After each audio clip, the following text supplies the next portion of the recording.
हजूर अलैहिस्सलातु वस्सलाम ने इरशाद फरमाया, अपने घरों को कब्रिस्तान न बनाओ। जिस घर में सूरा बकरा की तिलावत की जाती है उस घर में शैतान दाखिल नहीं होता। यानी इस हदीस पाक में हजूर अलैहिस्सलातु वस्सलाम ने इरशाद फरमाया कि अपने घरों को कब्रिस्तान न बनाओ। यानी कब्रिस्तान में मुर्दे रहते हैं, वो कोई अमल नहीं कर सकते, वो कोई नेकी नहीं कर सकते। तो अपने घरों में नमाजें पढ़ो, अपने घरों में कुरान करीम की तिलावत करो, हजूर अलैहिस्सलातु वस्सलाम पर दुरूद व सलाम पढ़ो, यानी अपने घरों को आबाद रखो। और सरकार अलैहिस्सलातु वस्सलाम ने इरशाद फरमाया कि जिस घर में सूरा बकरा की तिलावत की जाए तो उस घर में शैतान दाखिल नहीं होता। यानी शैतान का वार नहीं होता।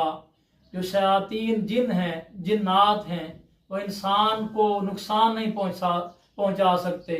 इंसान उनके नुकसान से बच जाता है। और जितनी भी रूहानी तकलीफ़ें हैं वो शैतानों की वजह से हैं कि इंसान के घर में जब अल्लाह का नाम नहीं लिया जाता, अल्लाह का जिक्र नहीं होता, तो उस घर में शैतान आ जाते हैं और शयातीन उन लोगों को, घर वालों को तकलीफ़ देते हैं। तो इस हदीस पाक में हजूर अलैहिस्सलातु वस्सलाम का जो फरमान है, अपने घरों को वीरान ना बनाओ, कब्रिस्तान ना बनाओ, तो उसका मकसद ये है कि अल्लाह अल्लाह करो, अल्लाह का जिक्र करो, कुरान करीम की तिलावत करो। अल्लाह रब्बुल इज़्ज़त हमें समझने और अमल करने की तौफीक अता फरमाए।